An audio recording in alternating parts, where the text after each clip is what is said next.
I selected 12 different exercises, knowing that we're not going to have time to do 12 different exercises. And the reason that we have 12 exercises in this workbook, so I just want you to be aware of this, is sometimes what I'm going to do is I'll feel that the group needs to go this way.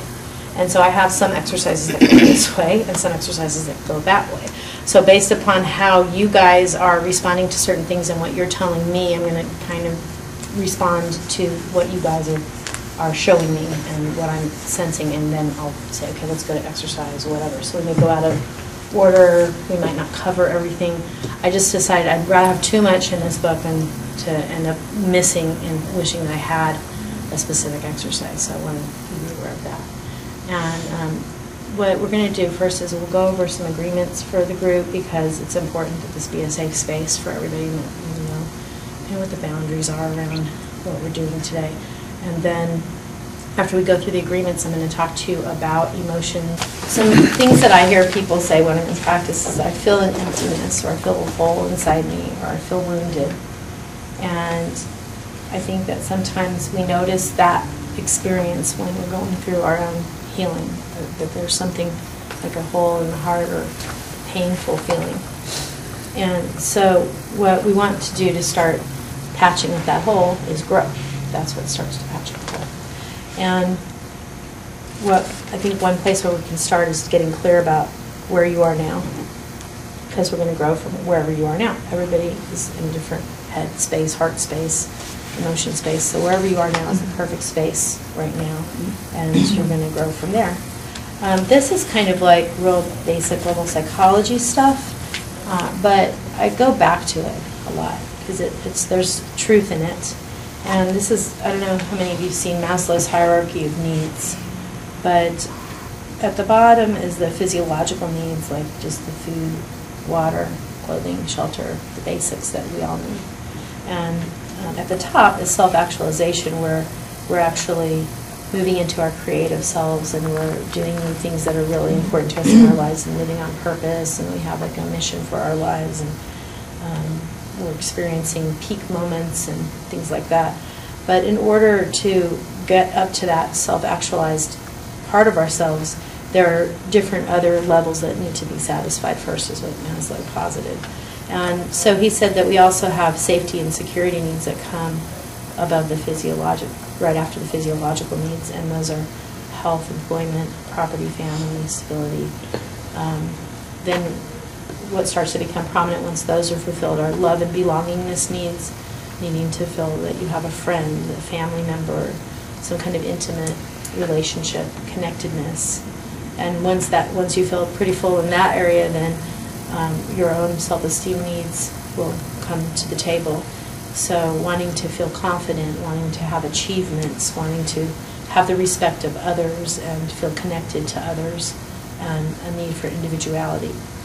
So what I'd like you to do for just a moment is just sort of look at that triangle, and above that it says my current level on the need pyramid. This is just for your own eyes.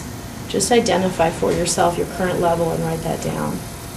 Now we're going to go to the next place. So emotional healing is a process. I'm going to go through this rather quickly because as you see, it's a reading resource for you to go back to.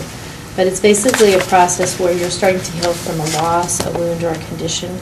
And for example, you may be going through grief, or you might be going through a bigger condition. You may have an actual condition like depression or anxiety that you're going through. You may have anger, guilt, shame over something that's happened to you. And we want to activate the healing so that we can feel better usually. We just want to feel better. But also, we also want to not just feel better, but get better. And so what that means is understanding how these feelings are affecting us in our lives. How are they affecting our behavior, our relationships, how we show up, are we showing up how we want to show up? And when we can get past this, when we understand what is causing it, we move through it and get past it, then we can start to change those things that are affected by it. Does that make sense? And that helps us to get better, or just feel better. Because once we gain the process, we understand how, we can always reapply that process. So I'm just going to mention a little bit about depression and anxiety, because I know that shows up for people sometimes in the process. And there have Aaron Beck is the founder of cognitive therapy, and he identified some of the thought processes that the research is now substantiating. This is as of 2005, he did a review of all the research that was out there on cognitive therapy, on depression, cognitive therapy, and anxiety, and he found what was being supported by the research in terms of actual thought processes that contribute to these mood states. So with depression, we have the negative cognitive triad in depression, which is viewing yourself negatively, viewing other people negatively, and viewing life negatively, or future, sorry, negatively. And I'm confusing Ellis and Beck. Negatively based cognitive processing of stimuli. So in other words, when you see something, you're going to be more biased to pick a more negative interpretation of it if you're in a depressed state. Identifiable dysfunctional beliefs. So there are some beliefs that are really very clearly pointing toward depression that you might hold. Sociotropic individuals are people who are more, they're more plugged into people, and they're more prone to depression after the loss of a relationship or having to reduce a social connection. And autonomous individuals are people who are more involved in their own independence and supporting that, and they're more prone to depression after the loss of something that threatens their autonomy, such as failing at a task, or if they get hospitalized and that takes them out of being independent, and now they're dependent on others, and they don't like that because they're not autonomous. So this is, when at Beck Institute, there's this lady named Leslie Sokol, and she was talking about sociotropy and autonomy, and she said, how many of you at this workshop, you wouldn't have come to this workshop if it were like your kid's birthday that weekend? Like, you wouldn't have come to the workshop. And, about half the room raised their hands. And she said, okay, you guys are sociotropic. And she said, how many of you would hate it if you were hospitalized because you were dependent on other people and you couldn't go to work and you couldn't produce, and you were now, it wasn't so much about being, hospitalized, but it was about like not being able to do those things you really, really want to do. And the other half raised their hands, and she was like, you guys are more autonomous. And she said, what else did she say? She said if you had a sociotropic individual in the hospital and they had lots of visitors, they would actually be okay, because they would be like, oh good, there's all these people around, they're connecting with me, look at how much I'm cared about.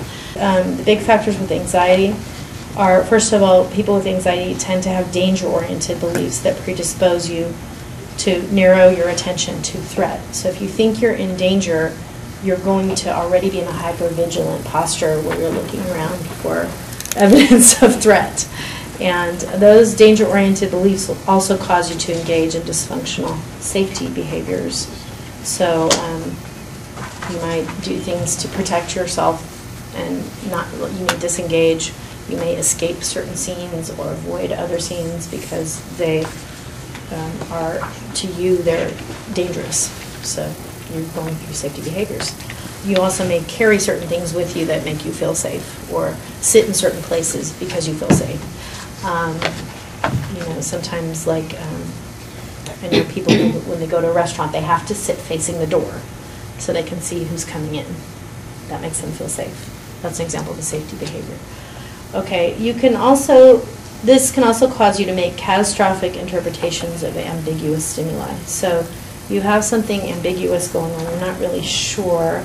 Maybe somebody isn't really smiling at you and they're just kind of being flat, and you decide they don't like you just from that. But it's not that. They're just thinking about what you're saying or whatever. So you would interpret it in the most dangerous possible way. In that case, that would be more like for social anxiety, where someone has an ego threat, so they're protecting themselves ego-wise. Your danger-oriented bias is present in every phase of information processing. So, how you perceive information, how you interpret information, and not only that, how you remember information. You may forget the good stuff. And so if you're prone to this, what you can do is, if you can actually log good things that are happening and log safety things. So if you have like a little log of people who've been nice to you, or good experiences that you've had, and keep track of that, then you can go back and read it. It will help you recall, and it will help start to shift your perception. So, in a way, this is a journey, right? This healing process. So, we might almost break it into phases. And when we're at the beginning of a journey, what we usually do is we say, well, I want to kind of get here.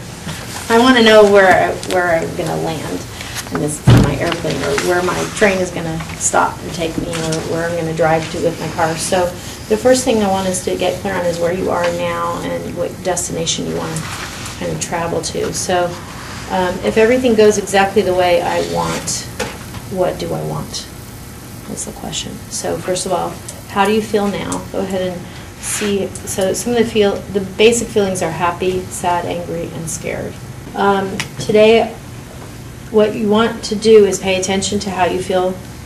If you're feeling, happy about something, excited about something, if you feel scared, if you feel anxious, if you feel depressed, discouraged, hopeless, pessimistic, critical, what's coming up for you? And think about what's bringing that up.